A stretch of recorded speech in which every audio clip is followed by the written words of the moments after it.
Hello dear students, welcome back एक बार फिर आप लोगों के बीच UP triple S C junior analyst drug preparation में। आज का जो टॉपिक है वो है फार्मास्यूटिकल एनालिसिस। और फार्मास्यूटिकल एनालिसिस में हम लोग देखेंगे इंफ्रारेड आईआर स्पेक्ट्रोस्कोपी। तो आइए देखते हैं इंफ्रारेड यानी आईआर स्पेक्ट्रोस्कोपी से रिलेटेड कुछ एमसीक्यूज। तो पहला क्वेश्चन है, the principle of IR spectroscopy is based on, यानी जो आईआर स्पेक्ट्रोस्कोपी किस प्रिंसिपल पे काम करता है। तो आईआर स्पेक्ट्रोस्कोपी जो काम करता है वो प्रिंसिपल होता है absorption of infrared light by molecular vibration. तो यहां पे हम लोग इंफ्रारेड लाइट का यूज करेंगे और जो मॉलिक्यूलर वाइब्रेशन क्रिएट करके आप इसकी डिटेक्शन करता है। तो इसका करेक्ट आंसर होगा सी। देखिए इंफ्रारेड स्पेक्ट्रोस्कोपी क्या है। इंफ्रारेड स्पेक्ट्रोस्कोपी जिसको हम लोग आईआर स्पेक्ट्रोस्कोपी भी कहते हैं और इसका दूसरा नाम है वाइब्रेशनल स्पेक्ट्रोस्कोपी, क्योंकि ये मॉलिक्यूलर में वाइब्रेशन क्रिएट करता है।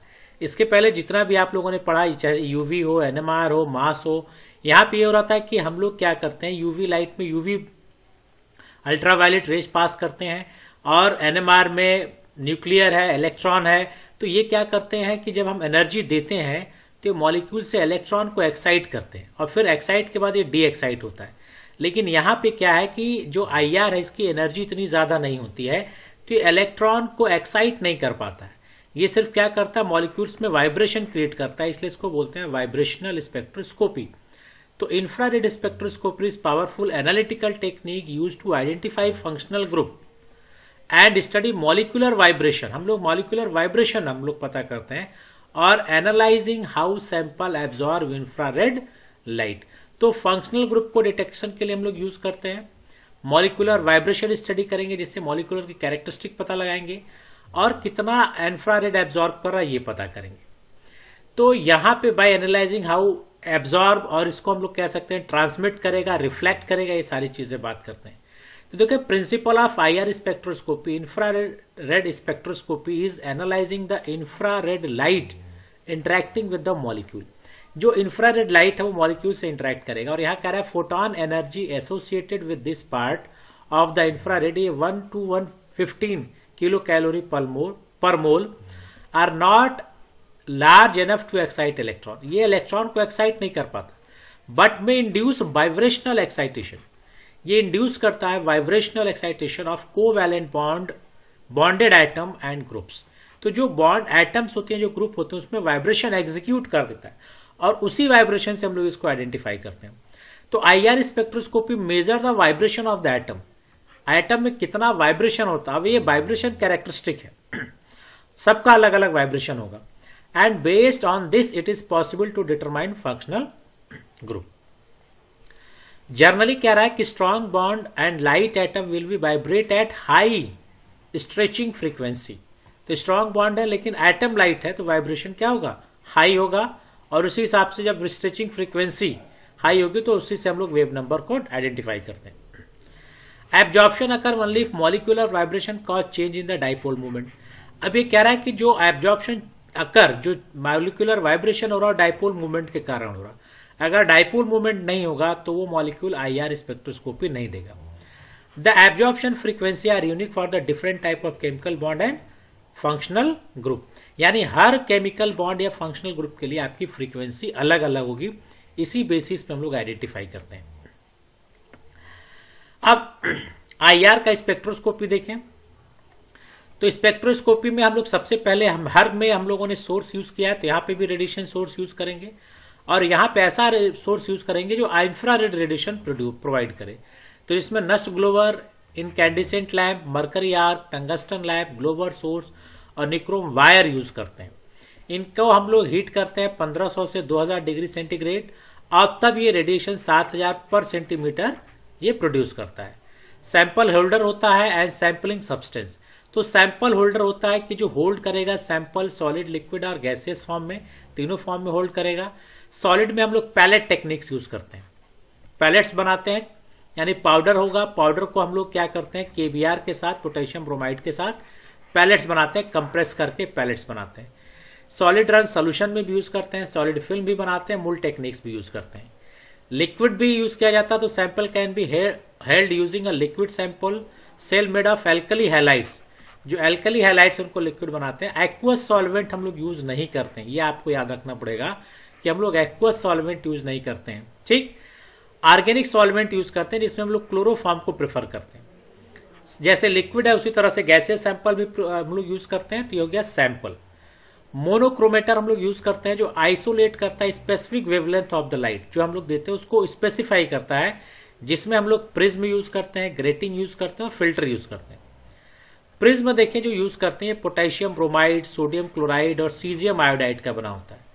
Filter lithium fluoride, diffraction grating are made up of alkali halide, तो डिफ्रैक्शन ग्रेटिंग यूज करते हैं जो एल्कली हैलाइड्स का बना होता है। फिल्टर हमारा लिथियम फ्लोराइड का।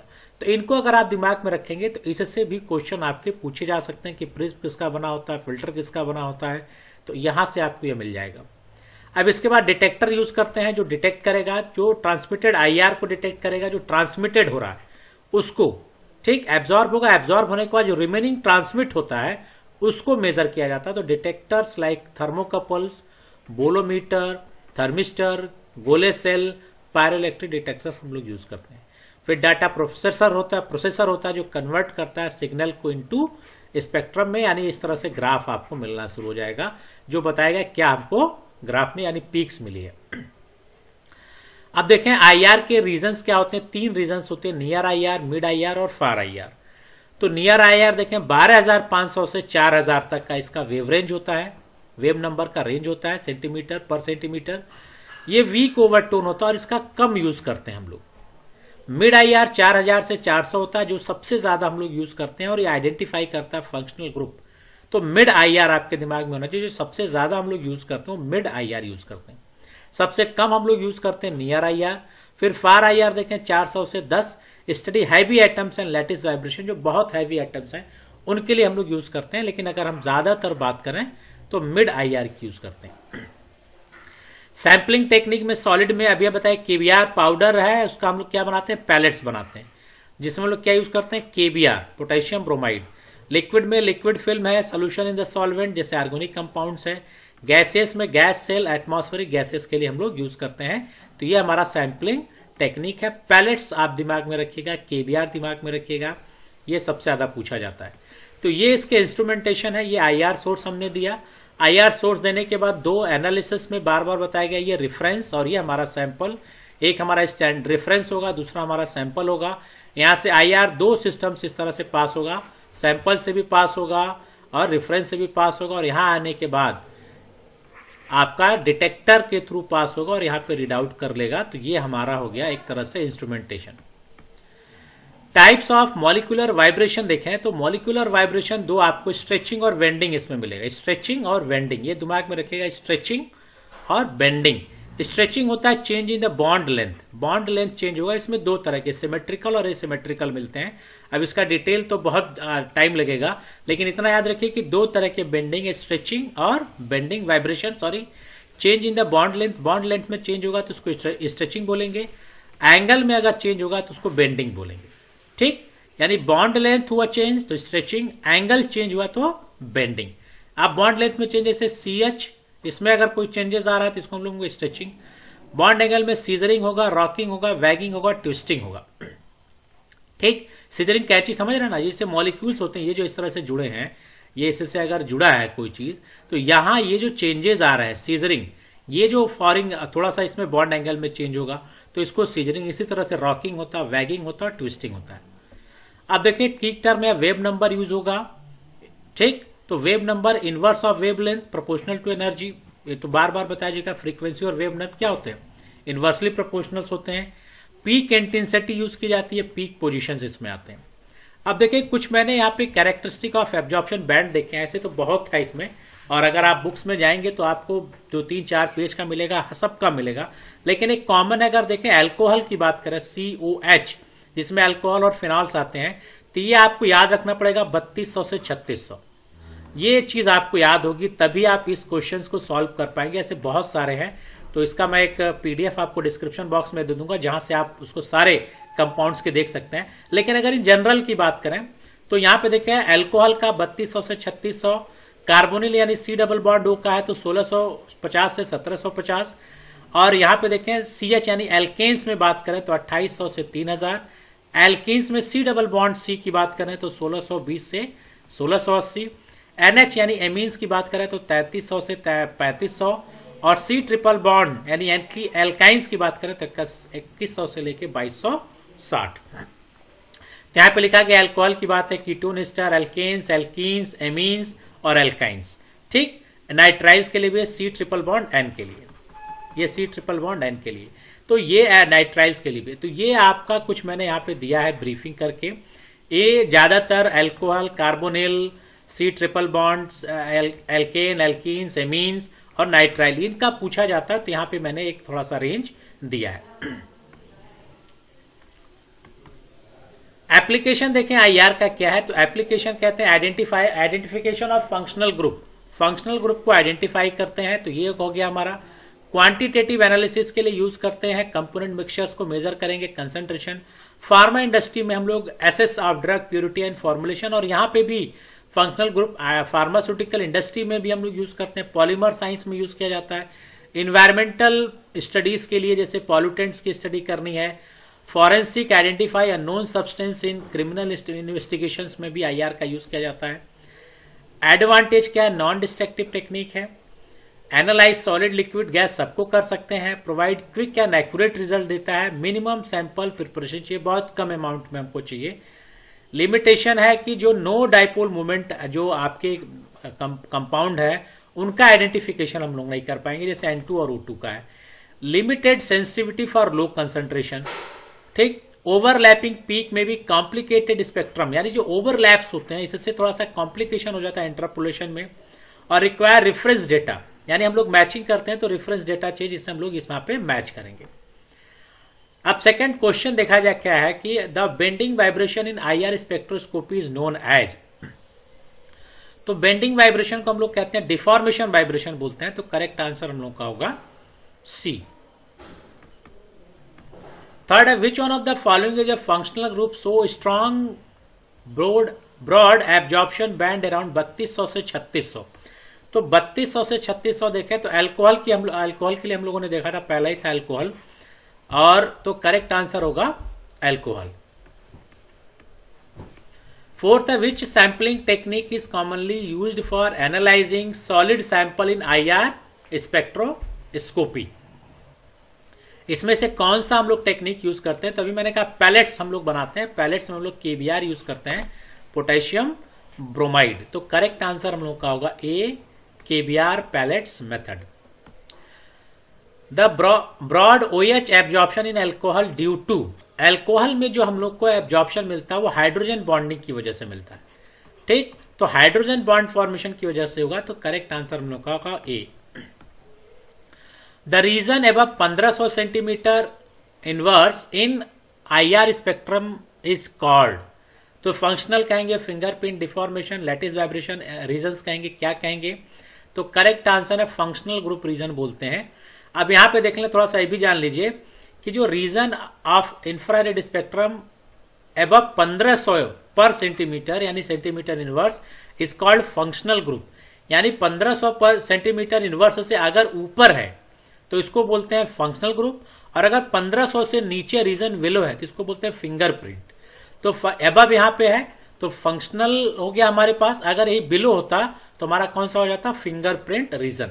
तो दोनों याद रखना है, फंक्शनल 1500 से ऊपर, फिंगर 1500 से नीचे। For obtaining infrared radiation nurse filament should be heated, तो यहां पे ऑप्शन भी आ गया है डी, करेक्ट आंसर हो गया 1200 से 1850। अब 8 सब देखें, यहां पे आंसर आपको दिख रहा है सारे। Nurse filament is fabricated with, तो जिरकोनियम, थोरियम, सीरियम सब में होता है, तो ऑल ऑफ द अबव।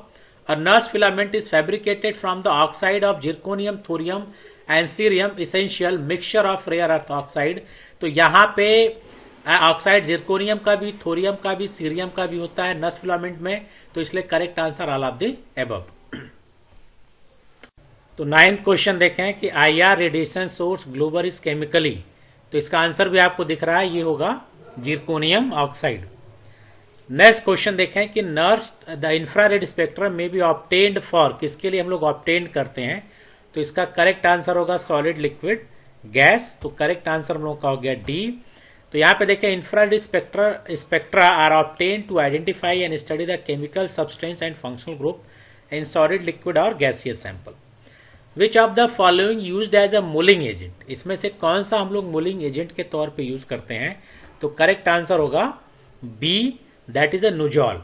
अब मूलिंग एजेंट क्या है ये देखें। मूलिंग एजेंट यहाँ पे लिखा गया, mulling agent in IR spectroscopy is a liquid that used to suspend finely grounded solid samples so they can analyzed। अब यहाँ पे मिनरल ऑयल यूज करते हैं, चाहे नुजॉल है, फ्लोरोकार्बन बेस्ड सोल्यूशन, ठीक है, फ्लोरोलब यूज करते हैं। तो ये मूलिंग एजेंट में करेक्ट आंसर होगा नुजॉल। तो ये हो गया नुजॉल। अब नेक्स्ट क्वेश्चन देखते हैं। नेक्स्ट क्वेश्चन है कि pressed disc technique for sample preparation in IR involves use to. तो देखें जो टेक्निक हम लोग डिस्क टेक्निक हम लोग यूज करते हैं उसमें सबसे ज्यादा हम लोग यूज करते हैं KBR। तो KBR यूज करते हैं, तो करेक्ट आंसर हम लोग का होगा सी। ये गलत आ गया पैराफिन, करेक्ट आंसर का हम लोग का होगा सी, KBR।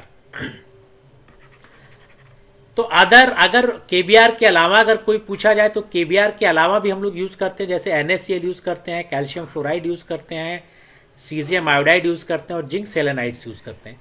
लेकिन जो कॉमन यूज किया जाता है प्रेस डिस्क टेक्निक में, हम लोग यूज करते हैं पोटेशियम ब्रोमाइड। और अगर पोटेशियम ब्रोमाइड ऑप्शन में नहीं है तो ये सारे भी हम लोग ऑप्शन में होगा, तो हम लोग NaCl, CaF2 यानी कैल्शियम फ्लोराइड, इनको भी यूज कर सकते हैं।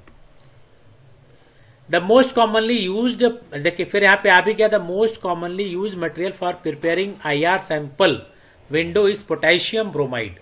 तो जो सबसे कॉमन हम लोग यूज करते हैं वो होता है पोटेशियम ब्रोमाइड। तो करेक्ट आंसर होगा हम लोगों का सी, KBR। 13 है the application of IR spectroscopy involve. तो हम लोग IR स्पेक्ट्रोस्कोपी में स्ट्रक्चर डायग्नोज करते हैं, तो करेक्ट आंसर होगा सी। 14 है CH stretching absorption for alkane range. तो CH जो हम लोग का जो एल्केन रेंज का आएगा वो आएगा सी, दैट इज अ 3095 से 3075। CH bending vibration for alkane so absorption in the region. अब इसके लिए आपको चार्ट याद रहेगा तभी आप कर पाएंगे कि किस रीजन में जाएगा। तो करेक्ट आंसर होगा डी, 1400 से 1470। Which component is essential as a radiation source in IR spectroscopy. यानी हम लोग इनमें से कौन सा रेडिएशन सोर्स पे हम लोग यूज करते हैं? तो हम लोग यूज करते हैं नर्स्ट ग्लोवर बी। 17th है which material is commonly use for the preparation of IR sample window.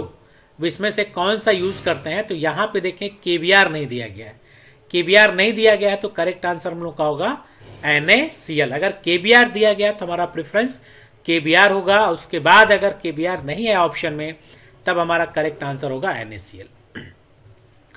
तो ये IR से रिलेटेड कुछ क्वेश्चन थे। इंफ्रारेड स्पेक्ट्रोस्कोपी, तो एनालिटिकल सिस्टम का इंफ्रारेड, तो आप ज्यादा से ज्यादा तैयारी करिए क्योंकि अब एग्जामिनेशन आपके नजदीक आ रहे हैं। कोशिश करेंगे कि इंटायर सिलेबस कवर हो जाए, कोशिश कर रहा हूं मैं, और आपको सारे क्वेश्चंस को एटलीस्ट ओवरव्यू मिल जाएगा। तो फिर मिलेंगे नेक्स्ट वीडियो में। Till then good bye, have a nice day.